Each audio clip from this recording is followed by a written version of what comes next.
우리 성가대 찬양 대단히 감사합니다.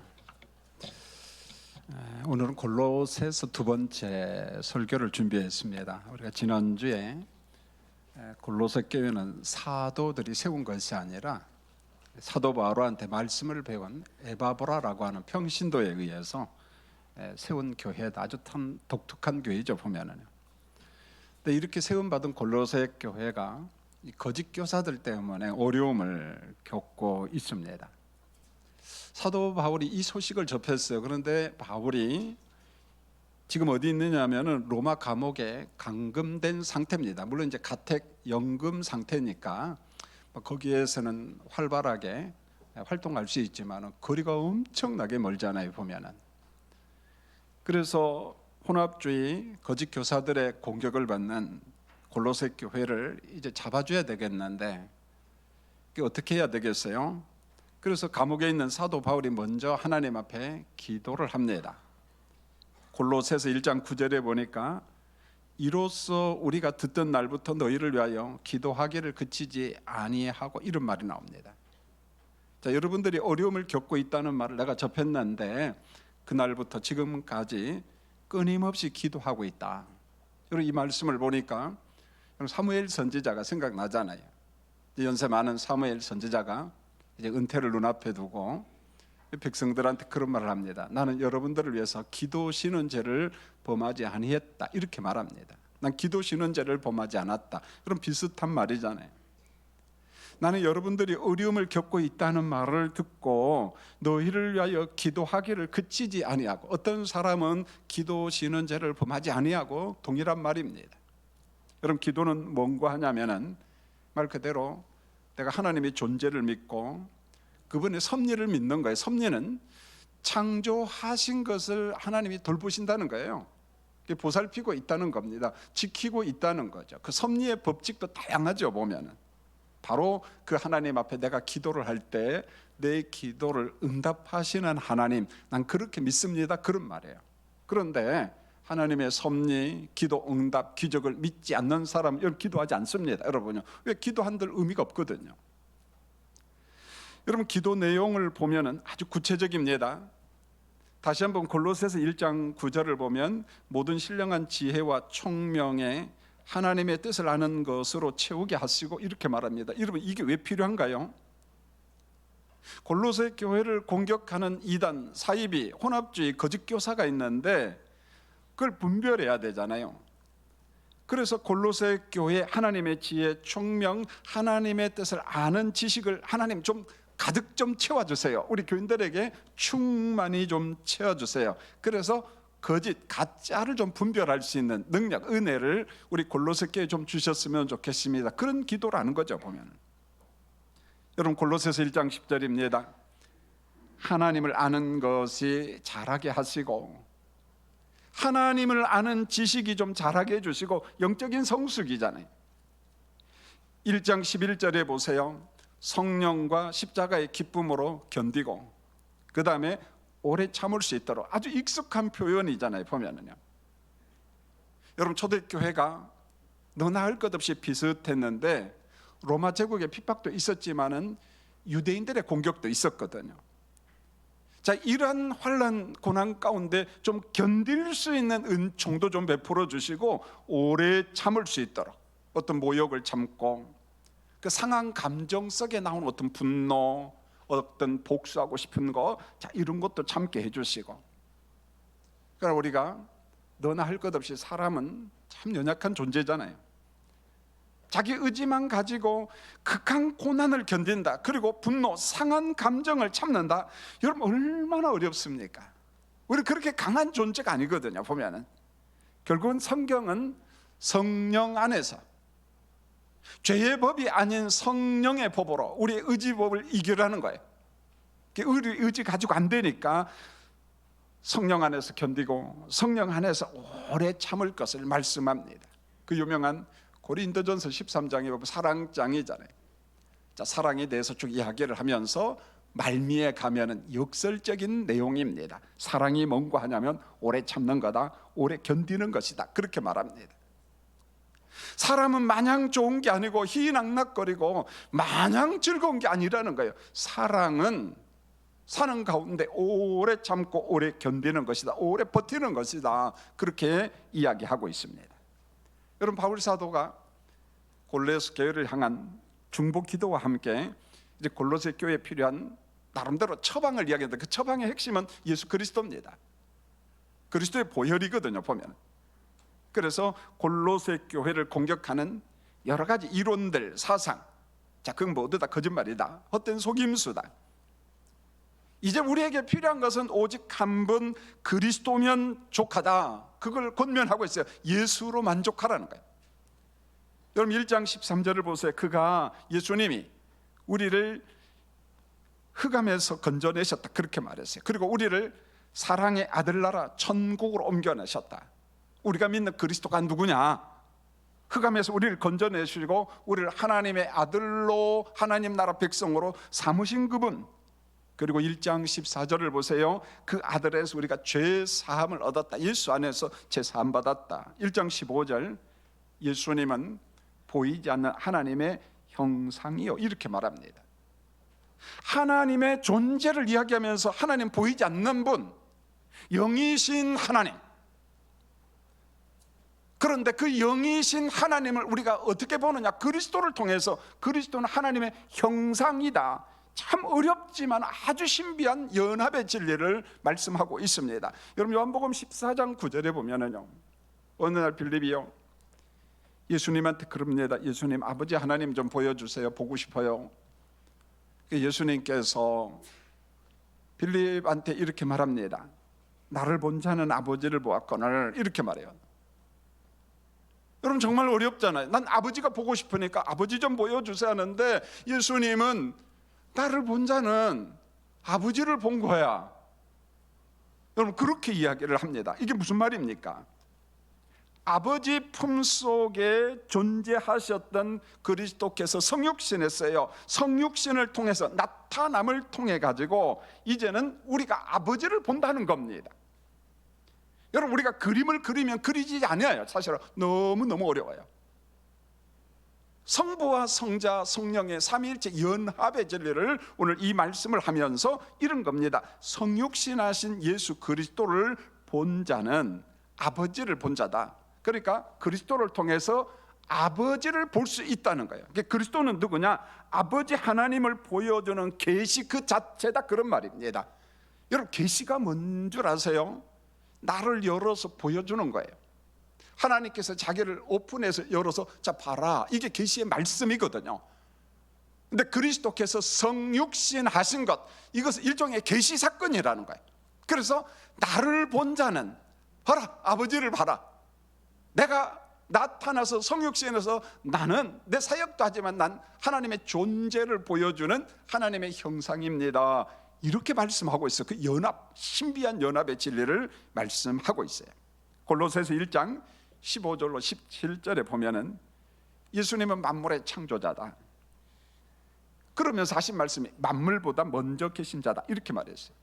여러분, 우리는 이 말씀을 다 받아들이는데 하나님의 말씀을 고지고대로 받지 않고 꼭꼭 씹거나 비틀어서 해석하는 사람들이 가끔 있어요. 보면은요, 똑같은 문장을 놓고. 여러분, 이 말씀이 누가 제일 좋으냐면 이단들이 참 좋아합니다. 지금도 좋아하고 옛날에도 좋아하고. 여러분, 대표적으로 이 말씀을 좋아하는 사람이 아리우스라고 하는, 이집트 보면은 항구 도시 알렉산드리아라고 하는 큰 도시가 있거든요. 그 알렉산드리아 교회 장로님이 아주 똑똑한 사람이었어요. 이 아리우스라고 하는 사람은 성경 지식이 정말 많았어요. 그런데 이 말씀을 가지고 예수는 하나님이 아니다, 예수는 피조물이다, 피조물이라고 얘기할 때 성자는 누구냐? 성부의 피조물이다. 성령은 누구냐? 성자의 피조물이다. 그러니까 성부만 하나님이고 성자 피조물이야. 성령 뭐야? 피조물이야. 그럼 변하는 존재들이야. 그 어디서 이런 말씀이 나왔는가? 여러분, 본문 15절을 같이 한번 읽어보면은, 여러분, 이단들이 좋아한다니까. 한번 밑줄을 쫙 치면서 같이 한번 공부했으면 좋겠어요. 읽겠습니다. 시작. 그는 보이지 아니하는 하나님의 형상이요 모든 피조물보다 먼저 나시는. 그럼 문장을 한번 잘 보세요. 그는, 그리스도는 보이지 아니하는 하나님의 누구예요? 형상이야. 자, 여기까지는 참 좋은데 그 다음 구절을 잘 보세요.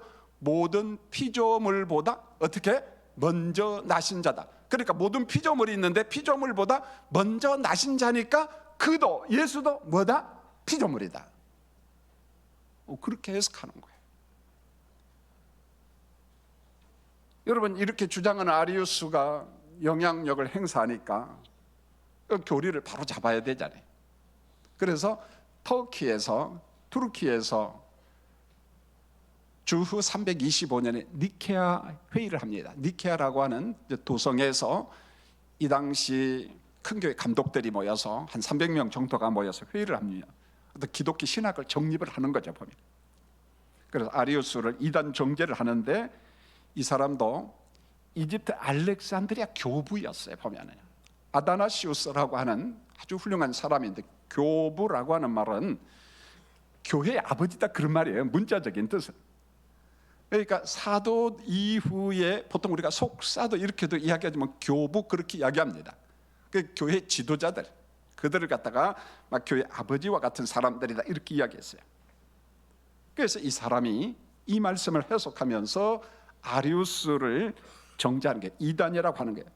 자, 무슨 말인 거냐면은 오늘 이 말은 그리스도는 변한다, 피조물이다 그 말이 아니고, 예수님은 하나님의 형상대로 지음받은 하나님의 어떤 형상을 보여주는 그런 존재인데, 이 말은 만물보다 먼저 나신 자, 가장 뛰어나신 분 그 말이지 그리스도가 피조물이다 그런 말이 아니다. 그러면서 성자와 성부의 동등함에 대해서 아다나시오가 니케아 종교회의에서 이야기를 하면서 아리우스를 이단으로 정죄합니다. 너의 해석은 잘못되었어 이렇게 말하는 거예요. 여러분, 이런 일이요 아리우스뿐이겠어요? 기독교 역사를 보세요. 교회 역사를 보세요. 한 번도 거짓교사 이단들이 사라져 본 적이 없습니다. 꼭 나타납니다. 반드시 공격합니다. 언제나 있어요. 여러분, 골로새서 1장 18절에 보면은 예수님은 이제 교회 머리입니다 이렇게 말합니다. 교회를 사람의 몸으로 비유를 했어요. 여러분, 우리 몸을 한번 잘 보세요. 우리 몸에는 많은 신체 부위가 있잖아요. 장기도 있어요. 마찬가지로 이 땅에는 예수 그리스도가 교회 머리인데, 머리 대신 그리스도 안에는 많은 지체가 있다. 이걸 일컬어 무형교회라고 이야기합니다. 여러분, 교회 하니까, 무형교회 하니까 건물로서 교회를 말하는 게 아니고 택함 받은 백성, 세상에서 부름받은 백성 모두를 교회라고 이야기하는 무형교회. 우리가 잘 몰라. 아프리카에도 있고 남미에도 있고 러시아에도 있고 우크라이나에도 있는데, 그러나 하나님은 다 하셔. 하나님이 택한 백성이니까. 자, 그들을 일컬어서 무형교회 그렇게 이야기합니다. 그 많은 믿음의 백성들, 믿음의 성도들이 있는데, 교인들이 있는데, 그들의 머리가 누구라는 거예요? 예수 그리스도가 교회의 머리다, 우리의 머리다 그런 말입니다. 그래서 교회의 참 생명을 공급하시는 분은 누구시냐면 예수 그리스도께서 우리에게 은혜 생명을 공급합니다. 그 그리스도가 어떤 분이 한 번 더 이야기합니다. 골로새서 2장 20절로 22절에 보니까 완전하신 예수님은 십자가에서 속죄의 피를 흘림으로 하나님과 인간 사이에 막힌 담, 이때 막힌 담은 뭡니까? 죄예요, 죄. 이는 하나님과 우리 사이 관계가 무너졌다는 거예요. 파괴되었어요. 아담의 불순종으로 인하여 원죄 문제지요. 이 문제를 그리스도께서 해결해서 허물었어요. 막힌 담을 다 허물어 버렸어요. 그로 인하여 하나님과 우리 사이 화목이 이루어진 겁니다. 오늘 성가대가 십자가 오늘 신 목사님 제 설교 원고를 봤거든요. 왜냐하면 원고 정리를 신 목사님이 하니까. 근데 성가대 연습은 그 전부터 했어요. 은혜가 더 대단해요. 보니까 십자가, 예수의 보혈. 여러분, 바울 사도가 그리스도를 이토록 강조하는 이유가 뭔가 하냐면 오늘 설교의 핵심입니다. 골로새 교회를 공격하는 가짜들 때문에, 거짓 교사들 때문에. 여러분, 이 가짜들이 뭐라고 한 줄 아세요? 야, 예수를 믿으면 구원받고 천당 간다고 이야기하는데, 그런 소리 하지 말아라. 그 부족하다. 너희 삶을 봐라. 너 부족하잖아. 그것만 가지고 안 된다. 자꾸만 공격을 하는 거예요. 왜? 사람들에게는 어느 정도 이 도덕적 마음이 있거든요. 선행의 마음이 있어요. 그래야만이 좋은 것 간다, 이런 생각이 있거든요. 그걸 자꾸만 자극을 합니다. 그래서 예수 믿는 것 말고 그게 어떤 부가적인 일이 있어야 된다. 그게 뭘까요? 선행. 그게 뭡니까? 금욕. 대부분 경건하게 살고자 하는 사람은 마음가짐을 단정하게 하는 건 좋지만은 어떤 막 금욕주의로 흘러갈 수도 있거든요. 보면은 뭐 그래야만이 마치 자기가 경건한 사람처럼 생각합니다. 그리고 초대교회를 가장 어렵게 한 게 할례 받아야 된다. 법조문이라고 율법을 지켜야만이 된다. 그리고 또 한 가지 신비로운 깨달음. 여러분, 많은 사람들이 주변에 이런 사람들이 있잖아요. 어떤 신비로운 깨달음. 그런데 이 신비로운 깨달음, 이 지식, 그노시스, 영지주의자들은 이렇게 말합니다. 이 신비한 지식, 깨달음은 많은 사람이 깨닫는 것이 소수의 사람만이, 그래서 소수의 사람만 구원받는다, 그런 말이에요. 여러분, 옛날이나 지금이나 이단들의 논리가 똑같아요. 여러분, 계시록에 나라와 백성들 가운데에 택함받은, 인침받은 백성이 14만 4천 명 나오니까 그걸 문자적으로 해석해요. 그래서 14만 4천 명만 구원받는다, 그렇게 이야기합니다. 이단들의 권모술수잖아요. 상징적인 의미잖아요. 소수의 사람만이 영적 지식이 있고 깨달음의 세계, 말 그대로 해탈의 세계, 열반의 세계, 구원의 세계에 들어간다, 이런 이단들이 사람들을 공격하기 시작했어요. 그 다음에 골로새 교회 또 한 가지 거짓된 교리는 천사숭배 사상이잖아요. 자, 인간이 하나님 앞에 직접 경배드릴 수 없다, 그건 교만이다. 그런데 하나님과 인간 사이의 중보자가 있는데 바로 천사다. 우리가 천사한테 경배를 하면은 천사가 우리의 모든 것을 하나님 앞에 전달하는데 그럴싸하죠. 중보자 천사론을 주장하면서 겸손을 가장해서 이상한 소리를 합니다. 그 바울 사도가 편지로서 그들을 정죄하잖아요. 사도 바울 왈 이렇게 말합니다. 하나님과 사람 사이를 연결하는 중보자는 아무도 없다. 예수 그리스도면 된다는 거예요. 그리스도 한 분이면 만족하다, 족하다. 그러면서 바울 사도가 누군가를 저주를 합니다. 갈라디아서 1장 8절로 9절에 보니까 예수 그리스도 외에 다른 복음을 전하는 자는 무엇을 받을지어다? 저주를 받을지어다. 그리스도 외에 다른 복음, 다른 중보자, 누군가를 전하면 그건 전부 다 가짜다, 거짓말이다, 저주를 받을지어다. 사도 바울이 엄격하게 이야기를 했습니다. 여러분, 예수님이 누구신가요? 한 번 더 이야기합니다. 1장 26절을 잘 보시면은 만세와 만대에는 감추어진 비밀이었다, 그렇게 말합니다. 그리스도가 족장시대나 구약시대, 말 그대로 옛날에 족장시대, 자, 그때는 그리스도가 감추어진 비밀이었다. 이 말은 성령께서 특별히 깨닫게 해주시는 예언자, 선지자가 아니면은 메시아가 누군지를 몰랐다는 거예요. 보면은요, 정말 몇 사람, 소수의 사람만 그리스도가 누구고 메시아가 누구고 장차 오신다는 것을 알았다는 거예요. 그래서 그리스도를 일컬어서 감추어진 비밀을 이렇게 이야기합니다. 그런데 은혜 시대에, 성령 강림 시대에는 노, 그게 아니라는 거예요. 그래서 교회와 성도들에게 예수 그리스도는 감추어진 비밀이 아니라 드러난 그리스도, 공개된 예수 그리스도. 여러분과 저에게는 그리스도가 감추어져 있는 것이 아니라 공개된 그리스도. 무엇을 통해서요? 말씀과 성령을 통해서. 오늘도 공개된 그리스도를 설교 시간에 말씀과 성령 안에서 깨닫기를 원합니다. 그래서 예배 시간에 우리가 감탄사가 있는 거예요. 아, 그게 그거구나, 그게 그거구나. 왜요? 성령께서 깨닫게 해주셔요. 말씀을 통해서 늘 깨달음의 역사가 있기를 원합니다. 성령께서 그 비밀의 말씀을 우리에게 보여준다는 게 깨닫게 해주시는 거예요. 여러분, 거짓 교사와 거짓된 철학과 신비주의를 대적하면서 사도 바울이 골로새 교인들에게 주문을 합니다. 여러분들, 믿음의 발전이 좀 있어야 됩니다. 믿음의 발전. 여러분, 믿으면 두 가지 의미가 있잖아요. 하나는 이 단회적 사건, 구원의 믿음이에요. 성령께서 주신 믿음입니다. 그래서 예수를 믿게 해요. 십자가를 믿게 합니다. 여러분과 제가 예수 안에서, 성령 안에서 거듭났다는 것을 알게 하셔요.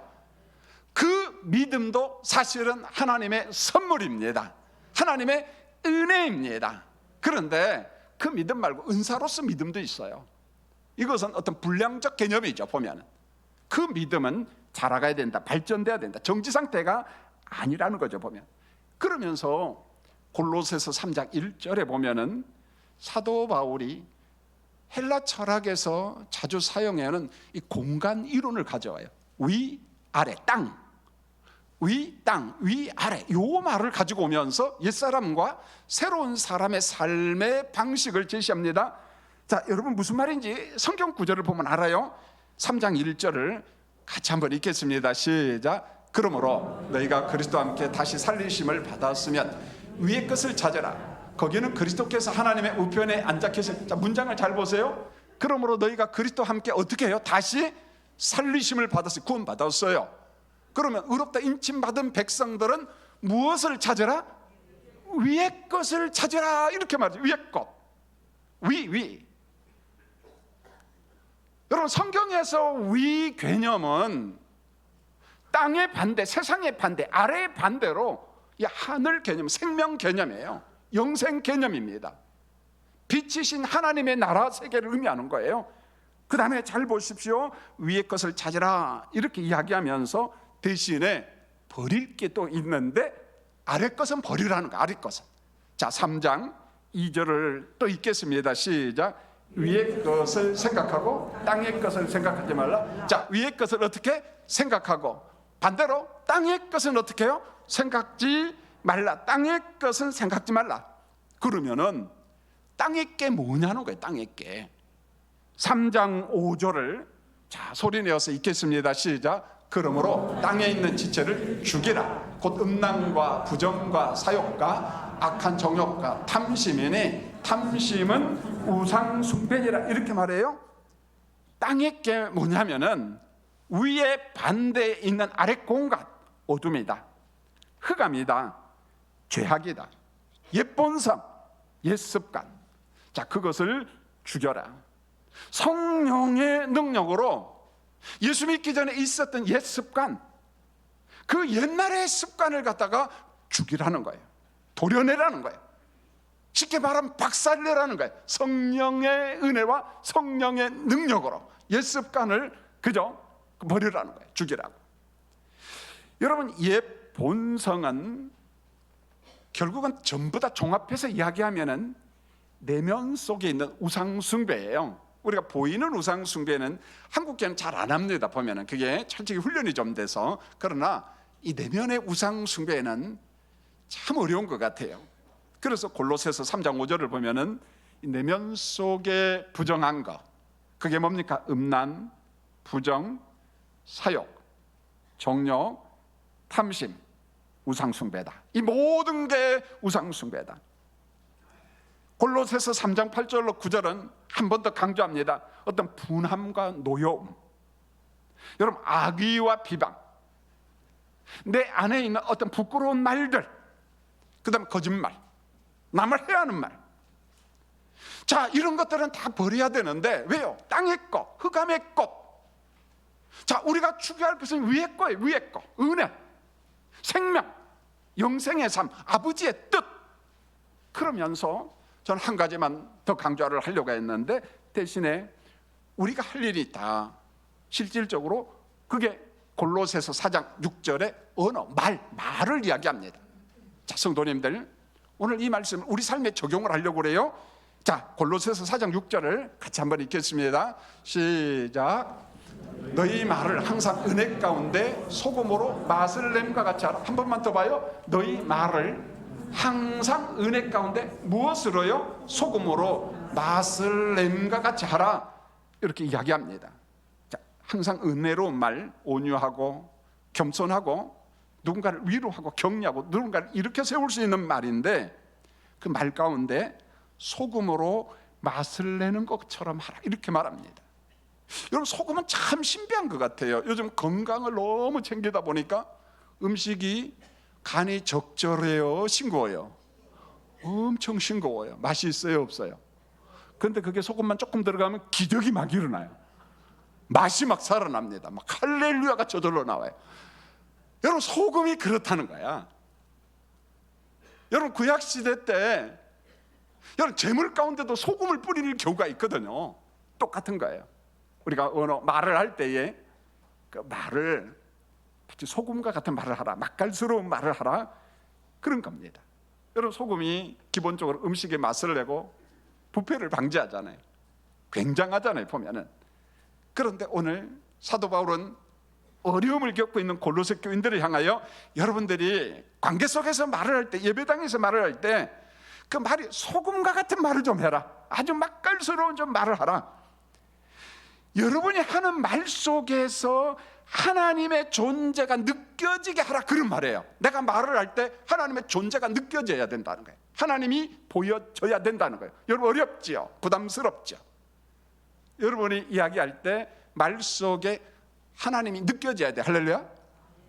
여러분, 그렇게 합니까? 아니죠, 그죠? 은혜 받을 때는 겸손하지만은 신경질을 하면은 막 나오죠, 보면은요. 난 생긴 대로 하죠, 보면. 여러분, 말하는 것은 참 쉬워요. 네, 말은 참 쉽습니다. 그러나 아주 적절한 말은 참 어렵습니다. 왜냐하면 적절한 말은 은혜고, 적절한 말은 능력이고, 적절한 말은 말 그대로 소금과 같은 거예요. 그래서 오늘 이 말씀은 적절한 위로, 적절한 격려, 어떤 무너진 사람들을 일으켜 세우는 그런 말, 적절한 은혜로운 말, 그런 맛깔스러운 말을 하라. 오늘 그 이야기를 하는 거예요. 제가 이분의 시를 몇 번 봤어요. 참 은혜가 돼서. 이분이 원래 출생지는 체코 사람이에요. 체코에 보면 보헤미아라고 하는 독일 접경 지역에 있습니다. 보헤미아라는 큰 지역이 있습니다. 근데 국적은 오스트리아인 거 보니까 태어나기는 보헤미아 체코에서 태어났는데 이제 오스트리아 여기서 산 것 같아요. 이름은 라이노 마리아 릴케. 좀 마리아 해서 여자인 줄 알았는데 나중에 보니까 남자예요. 젊은 시인에게 보내는 편지라는 그분의 글이 있는데 참 감동을 받았어요. 오늘 이 설교에 그대로 인용을 하는데요. 여러분 한번 들어보세요. 제가 그대로 몇 구절만 인용합니다. 당신을 위로하려고 애쓰는 그 사람이 때때로 당신에게 도움을 주는 단순하고 평온한 말들 속에서 아무 고통이 없이 편히 살고 있다고는 생각하지 마세요. 그 사람의 삶에도 수많은 괴로움과 슬픔이 있었습니다. 그렇지 않았다면 그 사람은 그 말들을 찾아내지도 못했을 겁니다. 이렇게 말해요. 위로하는 말, 격려하는 말을 찾아내지 못했다면, 평범하게 살았다면. 왜 이런 말이 나왔느냐? 그가 너무 고통스럽게 살고 슬픔과 어려움을 경험하면서 상대방을 이해를 하는 거예요. 그래서 그를 이해하고 그를 섬기려고 하고 그런 말을 한다는 거예요. 말. 여러분, 설교의 핵심이 뭐라고 생각해요? 전 목회자니까. 첫 번째가 바른 해석이에요. 성경 본문을 바르게 해석을 해야 되겠죠. 두 번째는 바른 해석을 어떻게 바르게 적용할 것인가, 성도들이 알아듣게 할 것인가, 그거잖아요. 존 스토트가 그런 말을 합니다. 영국의 유명한 신학자잖아요. 설교가 뭐냐, 그리고 예화가 뭐냐, 건물로 비유를 들어요. 여러분, 건물을 아무리 잘 지어도 건물에 햇빛이 들어온 창문이 없으면은 그 건물은 무엇이겠어요? 감옥이야, 감옥. 아무리 돈을 많이 들여도 그건 감옥입니다. 그러나 건물에 예쁜 창문, 햇빛이 들어오는 창문이 있으면 진짜 건물이라는 거예요. 설교라고 하는 집 건물이 있는데 창문은 뭐냐? 그 설교를 우리가 이해할 수 있는, 마치 그 예화는 창문과 같은 거다, 그렇게 이야기합니다. 마찬가지예요, 여러분요. 여러분, 성도들이 다양한데 설교하면서 우리 교인들이 고개를 끄덕끄덕하고 좀 알아듣습니다, 목사님 열심히 하십시오, 그러면 기분이 엄청나게 좋아요. 아무도 고개도 흔들지도 않고 그냥 이렇게 있다가 눈만 뚝 감고 있으면 그 좌절이 얼마나 되는 줄 아세요, 여러분요? 야, 내가 오늘도 되게 못했구나. 그 참 갈등이 많아요, 여러분. 그러니까 여러분들 예배 시간에 좀 끄떡끄떡 좀 해주세요. 보면은 뭐 눈 감고 해도 저는 괜찮아요. 왜냐하면 눈 감아도 저는 참 은혜를 받으니까 알았다는 거죠. 그게 뭡니까? 바른 해석, 그리고 바른 적용, 바른 이해화. 그래서 말씀을 깨달아야 되잖아요.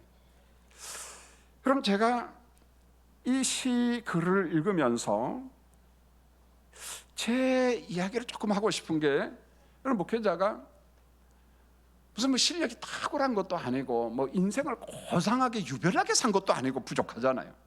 그런데 예화를 들고 적용을 해야 돼 보니까 책 읽는 이야기도 좀 하고 자기 삶을 이야기합니다. 뭐 유별나게 잘나서 그 이야기하는 건 아니에요.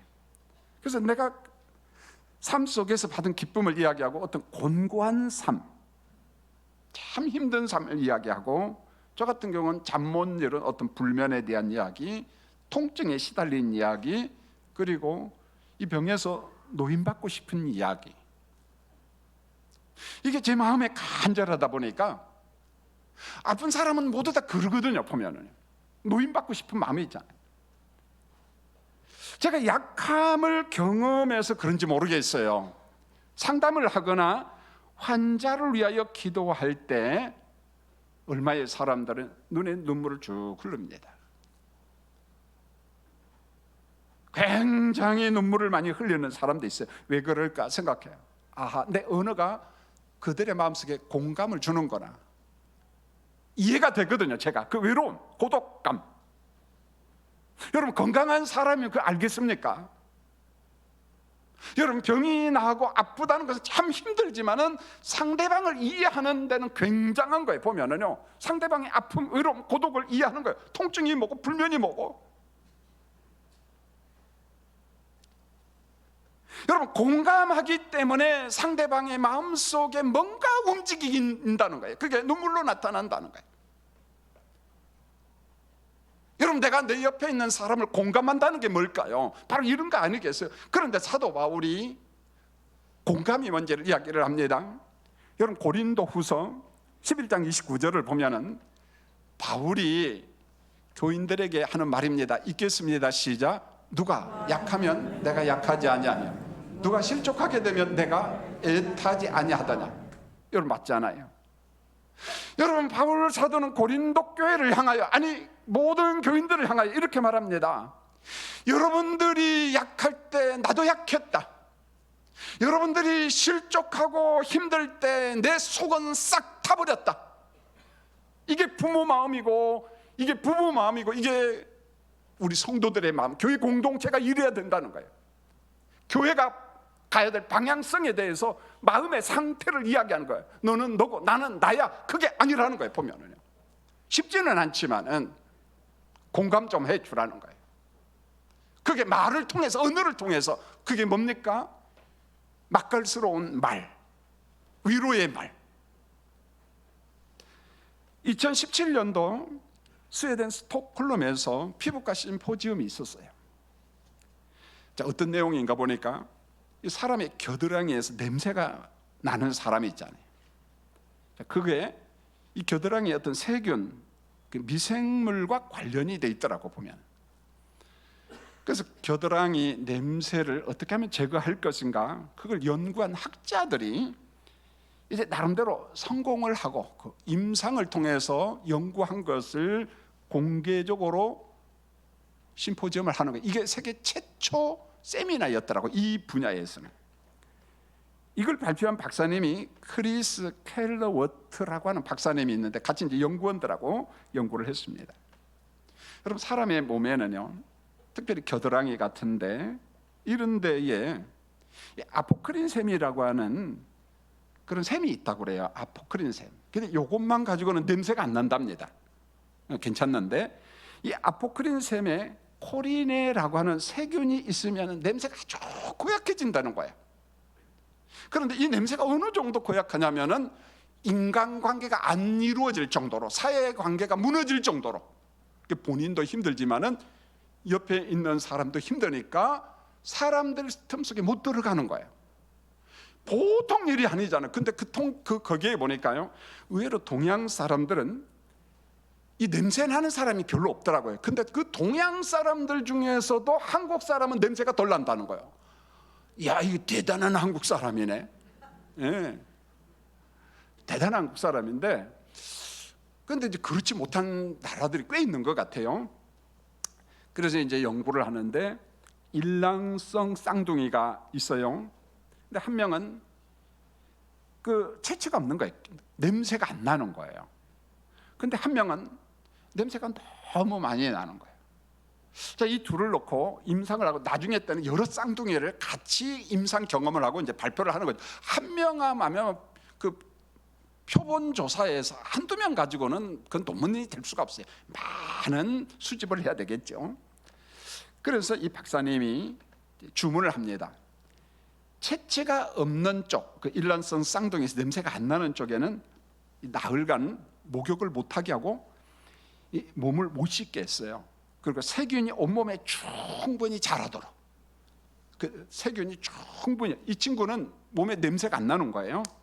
자, 냄새가 나는 쪽은 나흘 동안에 겨드랑이를 때타올라 싹싹 문질러서 냄새가 하나도 안 나도록 씻고 또 씻는 거야. 그냥요, 막 그냥 깨끗이 씻었어요.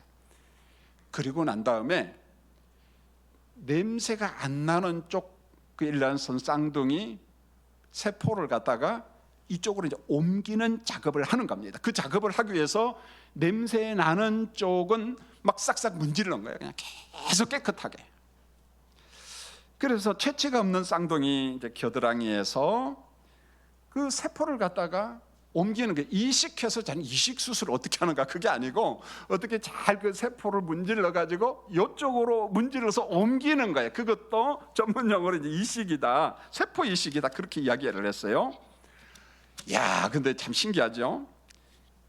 이식을 받은 쌍둥이 겨드랑이에서 냄새가 안 나는 거예요. 근데 이게 어느 정도 지속이 되냐면 1년 동안 냄새가 안 나는 거야.